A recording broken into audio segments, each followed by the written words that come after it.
everybody, welcome back to Video Game Book Club. I'm Daniel, and I'm also Clay today. Because today, I'm going to go over 2 PS1 classics. Now the reason I'm touching on these puzzle games, Bust-A-Move 4 and IQ, or Intelligent Cube, is for a very simple fact. May is my mom's birthday, and I am exceedingly cheap. So instead of buying her a gift, I'm going to play these 2 games and then tell her how the things she likes suck. Let's take a look. Have you played Candy Crush or any number of mobile match 3 games where you have to match 3 of a color or shape to remove them from your screen? Then you get the basic gameplay of Bust-A-Move. This time around, you'll be playing as Bub or Bob, the heroes from the NES classic Bubble Bobble, or you can just choose one of several of their friends. Bust-A-Move is a puzzle spin-off in the same vein as Puzzle Fighter, just less fighting. Take characters from a popular franchise, make them super cute, even cuter than in the original, and force them to match bubbles before they're crushed to death.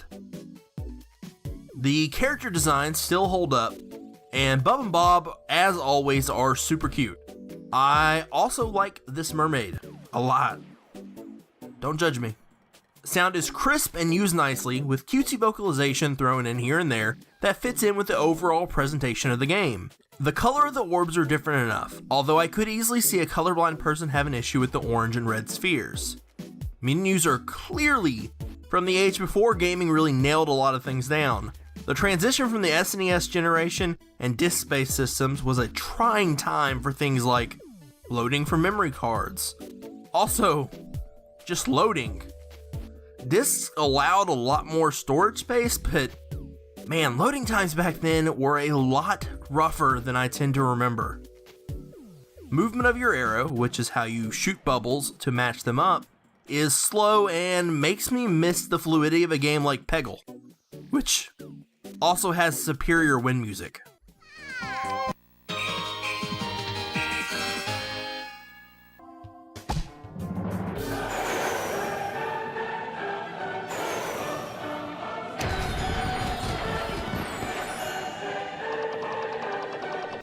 And while most of the core gameplay is matching bubbles of the same color, there are some extra types of bubbles to pop, as well as some gameplay hooks thrown in to keep the game interesting.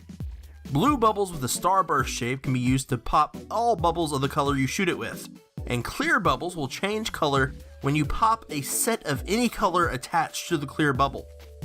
There's a dotted line that can be used to guide your bubbles home as you bounce them off walls, but this line is not always available and exists as a kind of assistant after you lose.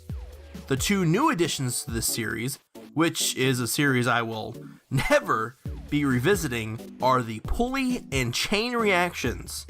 Chain reactions are pretty self-explanatory. They're a common puzzle trope.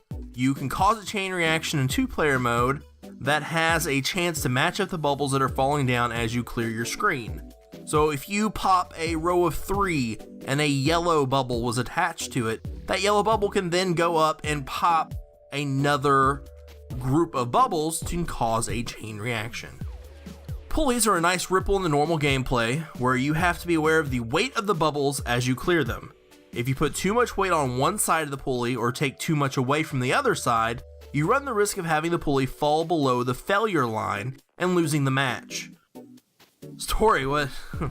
Why did you just put that on the screen? It's a freaking match 3 puzzle game. Who cares? Fine, but I'm just gonna read directly from Wikipedia. On the planet Bubble Luna live the twins Bub and Bob. One day the sun fails to rise because the fairy of the night Cleon has stolen the light source known as I'm Done. No. It's a match 3 puzzle game. There's no story. And also just straight up stay away from the challenge mode. It's this tarot card thing. It's real bad. At the top of the show, I was going to remind my mom how the game she likes sucks, but I was just joking. Well, not about this one. Bust Move 4 was basic at best when it came out, and in 2017, with almost 20 years of bubble popping advancements, Bust Move 4 is not a game worth going back to. Ha! Told you Bust Move sucks, Mom. It's a bad game. You should feel bad for liking it. You're a bad person. I don't love you. Sorry. Anyways, let's take a look at the next game so I can tell her how that sucks too. Intelligent Cubed. Cube. There's no D. ED.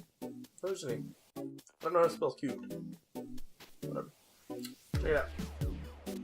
IQ was released the year before Bust Move 4, so this is literally a 20-year-old PS1 game, designed by an actual professor from an art school. IQ has stark, minimalistic visuals and an eerie soundtrack to match. The sound design of echoing footsteps, as well as the thud of the rotating blocks, all combine together into a game that, even if you don't like the puzzle setup, immediately pulls you in.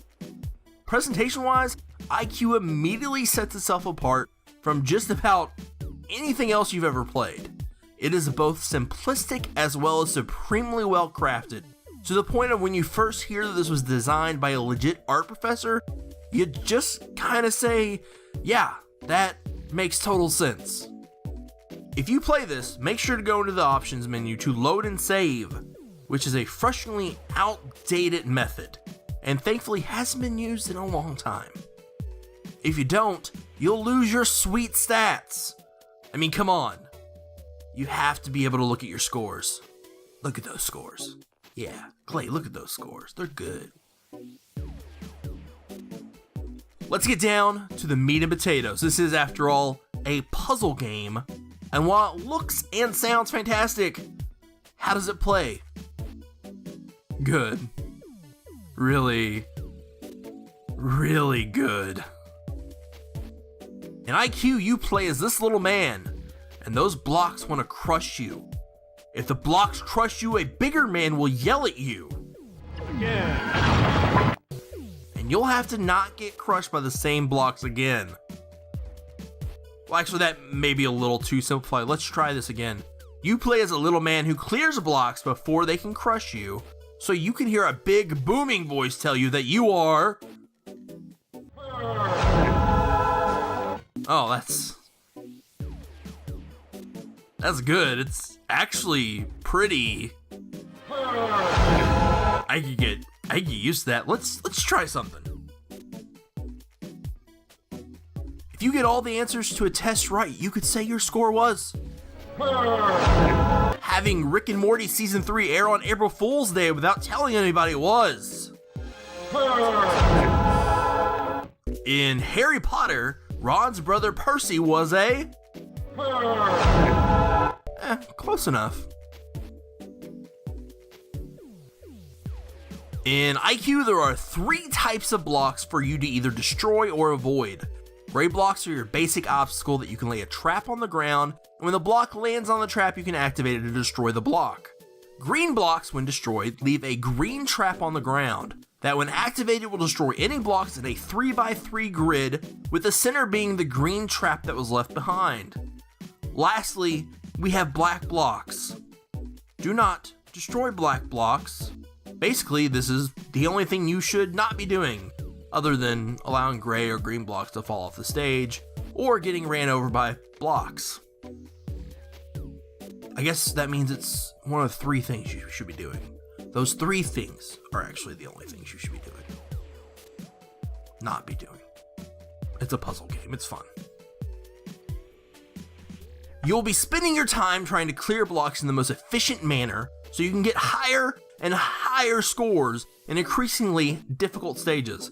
The higher your score, the higher your IQ. Play well enough and you can get IQ scores that put Albert Einstein to shame.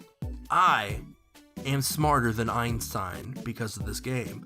Now when people try to deride each other for doing something dumb, they won't say, wow, what an Einstein. It'll be, wow, what a me. Because I'm smart. I mean, not smart enough to unlock Spike the dog in IQ, but geez, come on, I've never personally seen anyone do it, so I don't believe it's real. And who Are you going to believe me, the guy that's smarter than Einstein, according to IQ? Or Google search results? While Bust a Move gave me a chance to put my mom in her place, I have to give the point to her for IQ. The game not only was great 20 years ago when it was released, it still holds up as an excellent time today. Since this isn't a story-driven game, I would suggest importing one of the sequel versions, as they'll have more content, but the same great puzzle gameplay. They apparently stripped a bunch of characters out for the North American release. I'm not really sure why. There's like 6 or 7 characters or something everywhere else, but not here.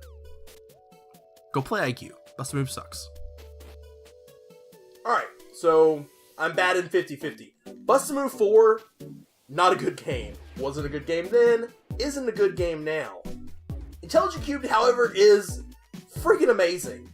If you haven't ever played that game, go check it out. That's it for today, guys. Thank you for your time. There's a real bad shadow on my face, but, like, I don't care. See ya.